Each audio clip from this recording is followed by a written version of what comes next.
आइए दोस्तों, अब हम लोग क्वेश्चन नंबर सेकंड देखते हैं और फिर इस पे लगाना सीखते हैं क्रॉस मल्टीप्लिकेशन कैसे लगता है सर। तो क्या अभी लगाएंगे आप बोलेंगे नहीं, अभी हमारा कांस्टेंट राइट साइड है, इसको लेफ़्ट साइड शिफ्ट करके राइट साइड तो 0 होना चाहिए।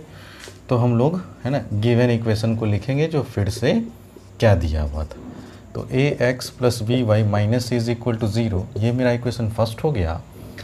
ठीक सिमिलरली हम लोग लिखेंगे bx + ay। अब याद रखिएगा दोस्तों, कभी भी अगर दो बाइनोमियल या ट्राइनोमियल टर्म हो ना तो उसको एक सिंगल टर्म मानकर पूरे राइट साइड शिफ्ट करेंगे। तो अगर ये 1 + c अगर एक सिंगल टर्म है तो इसके आगे कुछ भी नहीं साइन है, इसका मतलब प्लस है, इधर आएगा दोस्तों तो माइनस हो जाएगा, है ना। ये हो गया मेरा कौन सा इक्वेशन, आप बोलेंगे sir this is equation second. ठीक है दोस्तों, उम्मीद करता हूँ कि आपको बहुत अच्छे से समझ में आ रहा होगा। अब लगा सकते हैं आप by, therefore by cross multiplication method, ठीक है, वी हैव। ठीक है, तो हम लोग कोई फार्मूला यूज़ दोस्तों ना के बराबर कर रहे हैं, बस जैसे जैसे मैं ढकने वाला बता रहा हूँ वो ढकने वाला काम करें। तो अब आपको x निकालना है तो x का डंडा खींचे, y निकालना है y का डंडा खींचे, फिर कांस्टेंट का डंडा खींचे। x निकालना, x को आप ढक लीजिए। और आपको पता है अब तो याद हो गया होगा कि सर ऊपर से नीचे, तो ऊपर यहाँ y का कोफिशिएंट है +b। याद रखिएगा यहाँ पे जो ऊपर से नीचे आ रहा है तो कांस्टेंट का जो साइन है वो माइनस है, इसलिए माइनस लिखिएगा 1 + c। ठीक है दोस्तों, और बीच में बड़ा सा माइनस का चिन्ह होता था ना।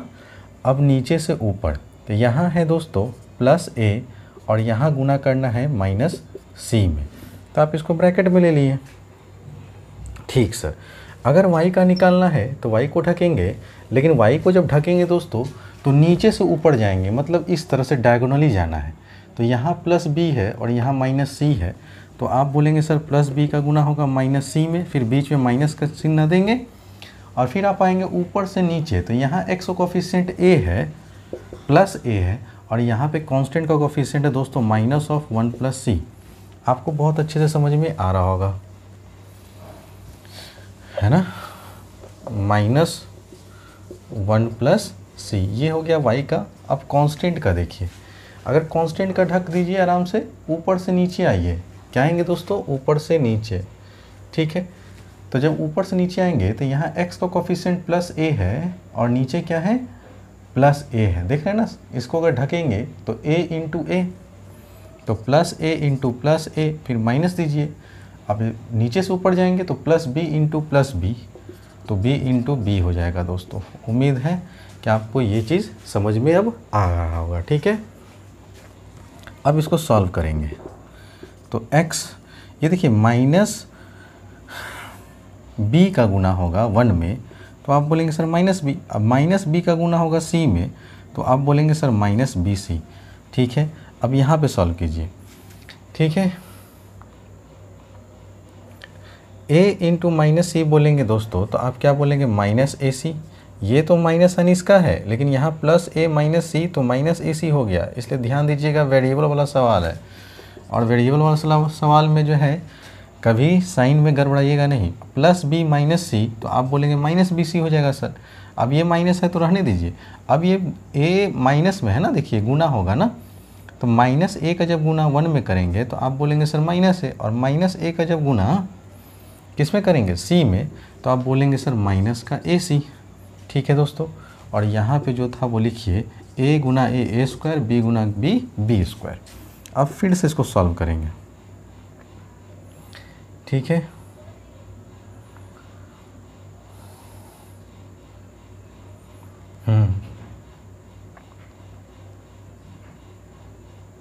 चलिए दोस्तों सॉल्व करिए आराम से।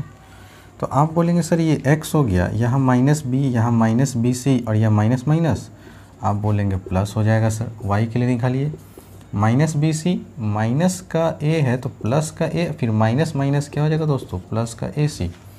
और इधर क्या था दोस्तों, 1/a² - b²। ठीक है, अब वेरिएबल वाला सवाल में तो कभी भी नीचे नंबर आएगा नहीं, तो इसी फॉर्म में आएगा। ये फर्दर आपस में ऐड सब्ट्रैक्ट नहीं हो पाएगा दोस्तों। ठीक है, कोई दिक्कत है यहाँ तक? तो तो आप बोलेंगे सर नहीं सर कोई दिक्कत नहीं, तब आप यहीं से केस 1 बनाएंगे, है ना, x upon minus B C plus A C, और कांस्टेंट क्या था, तो आप बोलेंगे sir A square minus B square. अब आप इसको क्या करेंगे, क्रॉस मल्टीप्लाई कीजिए। यहाँ पे एक स्टेप लिख सकते हैं आराम से, तो x का गुना हो जाएगा दोस्तों ए स्क्वायर माइनस का बी स्क्वायर, और 1 में जब ये पूरा टर्म जाएगा तो यही रह जाएगा ना, ये तो चेंज नहीं करेगा सर। चलिए यहाँ हो गया। अब आपको x का वैल्यू निकालना है, तो ये इनटू में है, उधर जाएगा तो डिवाइड में हो जाएगा। तो देयरफॉर x का जो वैल्यू आएगा दोस्तों minus B C plus A C, और अपॉन हो जाएगा ए स्क्वायर माइनस बी स्क्वायर। यही हो गया आपका x का वैल्यू। केस 2 आइए, केस 2 में आप y वाले को इक्वेट करेंगे दोस्तों, तो y था y अपॉन माइनस का बी सी प्लस का A C is equal to 1 upon A square minus B square. फिर से क्रॉस मल्टीप्लाई करेंगे तो y इंटू आ जाएगा दोस्तों ए स्क्वायर माइनस बी स्क्वायर, और ये हो जाएगा minus B C plus A C. Therefore यहाँ से y का वैल्यू जो आएगा आपका वो minus B C plus A C upon A square minus B square. तो ये आपका y का वैल्यू हो गया, और ये आपका x का वैल्यू हो गया। ठीक है दोस्तों, तो आप एक बार बढ़िया से इसको देख लीजिए। Take your time please.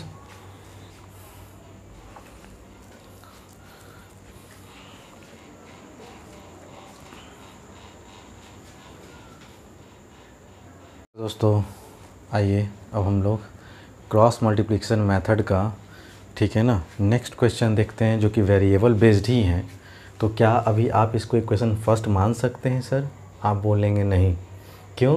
क्योंकि राइट साइड अभी कांस्टेंट टर्म को लेफ़्ट साइड शिफ्ट नहीं किया गया है, ठीक है ना। तो आप यहाँ से सॉल्यूशन करिए फटाफट, ax upon B minus B Y upon A, और इसको एक सिंगल टर्म मानते हुए प्लस है तो इस साइड आएगा तो माइनस हो जाएगा दोस्तों, और ये मेरा इक्वेशन हो गया फर्स्ट। सिमिलरली अगर आप उसको लिखेंगे तो x माइनस बी वाई, है ना, और प्लस 2ab है दोस्तों, इधर आएगा तो माइनस का 2ab, और इधर बचा जो 0, और यहाँ पर भी 0। ये हो गया आपका इक्वेशन फर्स्ट और सेकंड। क्या हम लोग यहाँ पे मेथड ऑफ क्रॉस मल्टीप्लिकेशन लगा सकते हैं क्या? अगर मैं आपसे पूछूं कि क्या इस क्वेश्चन में मेथड ऑफ क्रॉस मल्टीप्लिकेशन लगा सकते हैं क्या इसमें भी u और v मानना पड़ेगा? तो आप बोलेंगे नहीं। ऐसा क्यों? तो ध्यान दीजिएगा दोस्तों, मैंने कहा था कि if variables are present in denominator then always, है ना, let us assume 1/x is equal to u and 1/y is equal to v। But if, है ना, variables are present in numerator form, then need not to assume 1/x is equal to u and 1/y is equal to v, है ना। You can solve directly by applying cross multiplication method, as in this question, ठीक ना, variables are present in numerator form, है ना, therefore no need to assume 1/x is equal to u and 1/y is equal to v, okay, ठीक है ना। तो हम लोग यहाँ डायरेक्ट क्रॉस मल्टीप्लिकेशन लगा सकते हैं। तो बाई क्रॉस मल्टीप्लिकेशन मेथड, है ना, एक लाइन तो आपको लिखना ही पड़ेगा दोस्तों। तो आइए, x का डंडा खींचा, y का डंडा खींचा, और कांस्टेंट का डंडा खींच दिया। अब अगर x निकालना है तो ध्यान से देखिएगा दोस्तों, गड़बड़ाइएगा नहीं, ठीक है ना। अगर मैं पूछूं अभी आपसे कि अगर x निकालना है तो ऊपर से नीचे, नीचे से ऊपर जाना है, तो पहले यहाँ y का कोफिशिएंट बताइए। तो y का कोफिशिएंट कितना है दोस्तों? Minus b/a। बहुत लड़के को दिक्कत होगा यहाँ पे, ठीक है, इसलिए ध्यान से समझिएगा। अगर आपसे मैं पूछ रहा हूँ ना कि y का कोफिशिएंट बताओ, तो y को आप डिलीट कर दीजिए, और जो बचा माइनस b/a वही कोफिशिएंट हो गया y का। आप समझ रहे हैं ना, ठीक है। तो कभी भी जीवन में दिक्कत हो तो एक साइड में अपना लिख लीजिए, और जो पूछ रहा है ना उस वेरिएबल को हटा दीजिए, ठीक है। तो आपने बोला सर यहाँ पे तो y का कोफिशिएंट है माइनस b/a, आप तुरंत यहाँ लिखिए माइनस b/a इनटू नीचे में क्या है, तो आप बोलेंगे माइनस 2ab, ये एक टर्म आया, फिर बीच में माइनस का चिन्ह होता है दोस्तों। अब नीचे से ऊपर जाइए तो यहाँ y का कोफिशिएंट कितना है, तो आपको दिख रहा होगा कि -b है, और ऊपर में कितना है, तो -a+b है दोस्तों। ठीक है, ध्यान दीजिएगा, इसको थोड़ा सा और बड़ा कर देते हैं, है ना। तो ये रहा। अब आइए y के लिए, तो y के लिए देखिए दोस्तों, आप बोलेंगे सर नीचे से ऊपर जाएंगे, तो देखिएगा अगर y निकालना तो y वाले को ढक लीजिए, और यहाँ है +a और यहाँ पे है -a+b ना, तो आप लिखेंगे a × -a+b, फिर बीच में माइनस का चिन्ह देंगे। अब आइए ऊपर से नीचे, तो अगर आपको मैं पूछूं कि यहाँ x कोफिशिएंट क्या है, जिनको दिक्कत हो रहा है ना दोस्तों, तो आप इसको तुरंत आप लिख लीजिए ax/b। और आपसे मैंने क्या पूछा, मैंने आपसे पूछा कि बताओ भाई इसमें x का कोफिशिएंट क्या है, तो आप क्या बोलेंगे, सर x का पूछ रहे हैं ना, लीजिए डिलीट कर दिए, तो x का कोफिशिएंट क्या हो गया, a/b। Got it. आइए, तो यहाँ पे हमको y निकालना था, तो नीचे से ऊपर जाना था ना। ठीक है दोस्तों, तो नीचे से ऊपर, तो x का कोफिशिएंट यहाँ क्या आया, आपके अनुसार a/b पॉजिटिव में आया। और अगर नीचे का देखेंगे तो -2ab है ना, तो आप यहाँ माइनस का 2ab लिखेंगे, ब्रैकेट में बंद कर देंगे। अगर आपको कांस्टेंट निकालना है तो ध्यान से देखिएगा दोस्तों, कांस्टेंट निकालना है, कांस्टेंट को ढक लीजिए, इसको देखना ही नहीं है आपको। अब ऊपर से नीचे, तो x का कोफिशिएंट कितना है, a/b, आपने लिखा a/b, गुना करेंगे किससे दोस्तों, -b से, फिर बीच में माइनस का चिन्ह देंगे। अब नीचे से ऊपर, तो यहाँ पे x का कोफिशिएंट कितना है, देखिए ध्यान से, तो आप बोलेंगे a है सर, ऊपर में कितना है, तो अभी देखिए -b/a, y पूछ रहा है ना, y छोड़ दीजिए, -b/a, तो आप यहाँ लिखेंगे -b/a, और इसको भी बंद कर दीजिए। अब जो कट पिट रहा है दोस्तों, उसको काटिए, a से a गया, माइनस माइनस प्लस हो जाएगा 2b²। ध्यान दीजिएगा, सॉल्यूशन ही इसका इम्पॉर्टेंट है, क्या बोलेंगे, 2b²। ठीक है, अब यहाँ पे देखिए माइनस है, इसको एक साथ ले लीजिए ना मिडिल ब्रैकेट में, है ना, ताकि आपको सहूलियत हो। ठीक है, माइनस है तो माइनस दिए। अच्छा सर, माइनस माइनस क्या होगा दोस्तों, प्लस b × a, तो आप बोलेंगे सर +ab। अच्छा, b × b, तो आप बोलेंगे सर प्लस का b² आएगा। बोलिए यहाँ तक किन्हीं को कोई दिक्कत, आप बोलेंगे सर कोई दिक्कत नहीं। अब यहाँ देखिए, ये b से तो ये b कटेगा, क्योंकि गुना में है ना, मल्टीप्लिकेशन में है तो कटेगा। अब y बराबर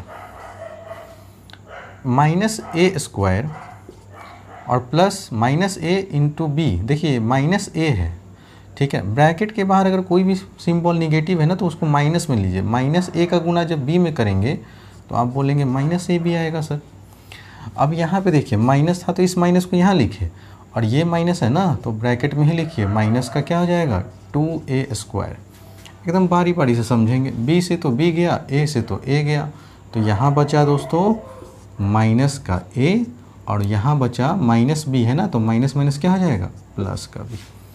ठीक है दोस्तों, उम्मीद करता हूँ कि आपको अच्छे समझ में आ रहा होगा। आगे बढ़िए, धीरे धीरे बढ़ेंगे एकदम। तो 2b² है, माइनस है तो ब्रैकेट खोलेंगे तो साइन चेंज होगा, तो माइनस का ab माइनस का b²। यहाँ पे भी आगे बढ़िए, माइनस का a² माइनस का ab, और यहाँ माइनस माइनस हो जाएगा प्लस का 2a², और यहाँ था -a+b। अब देखिए दोस्तों, x/, ये 2b² में से एक b² गया, तो आप बोलेंगे माइनस का b² बचा सर।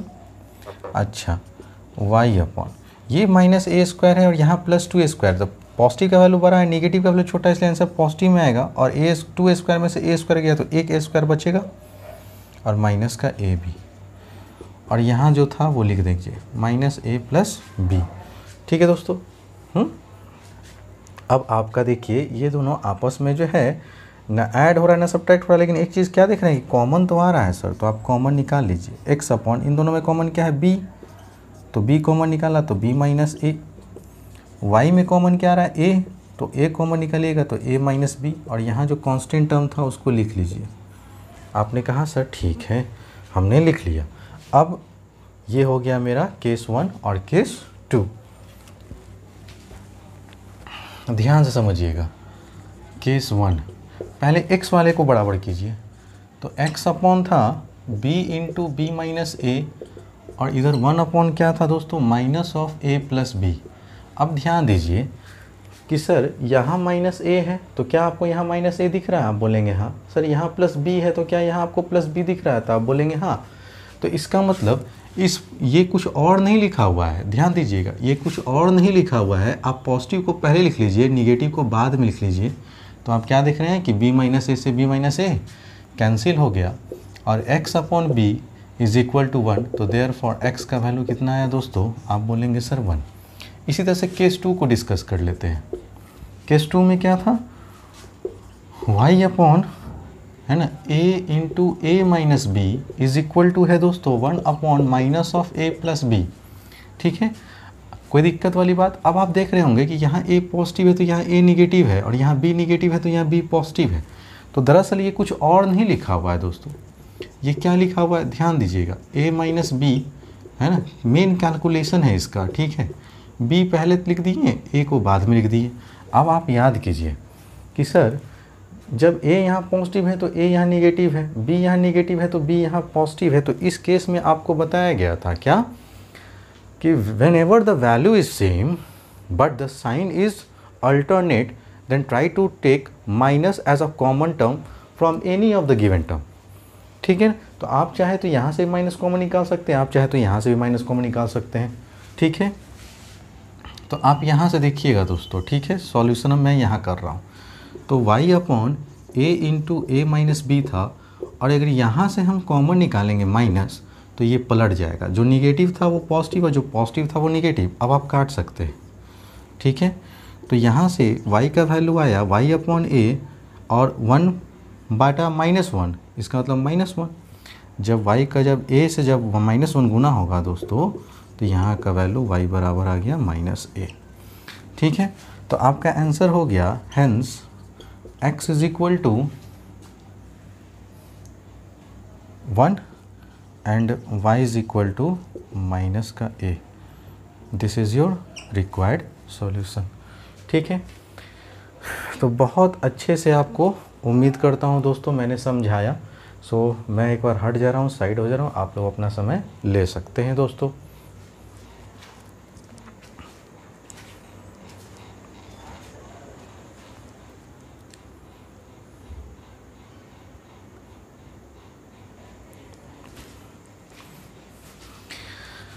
उम्मीद करता हूं दोस्तों कि आपको मैंने जो अभी पढ़ाया मेथड ऑफ क्रॉस मल्टीप्लिकेशन वो बहुत अच्छे से समझ में आ रहा होगा। इनफैक्ट है ना, अगले क्लास में फिर हम लोग एक लेक्चर और लेंगे क्रॉस मल्टीप्लिकेशन मेथड का, और जितने भी सवाल बच चुके हैं ना उनको हम लोग करने की कोशिश करेंगे। लेकिन जहाँ तक मैंने आपको पढ़ा रखा है ना, तो अब आप एलिजिबल हैं है ना सॉल्व करने के लिए एक्सरसाइज, है ना। तो आप लोग होमवर्क में लिख सकते हैं कि सॉल्व एक्सरसाइज है ना 3C कम्प्लीटली। ठीक है दोस्तों, और ये कहाँ से करेंगे, तो ये RS अग्रवाल से कर सकते हैं। जिनको मन है NCERT से वो NCERT से कर सकते हैं, जिनको मन है RD शर्मा से तो वो RD शर्मा से भी कर सकते हैं। ठीक है, तो जो भी चैप्टर आपका बेस्ड था क्रॉस मल्टीप्लिकेशन मेथड से वो आप कर सकते हैं। अगली क्लास में हम लोग इससे भी टफ जो क्वेश्चन होगा वो मैं लेके बहुत आसानी से आपको समझाऊंगा। और यदि आपको मेरा मेहनत पसंद आ रहा है दोस्तों, तो लाइक शेयर एंड सब्सक्राइब करना ना भूलें। Don't forget to like my video, share my video and subscribe my channel. If you haven't subscribed my channel, then it's a request to you all, kindly subscribe my channel for more updates। ठीक है ना, thank you दोस्तों for watching.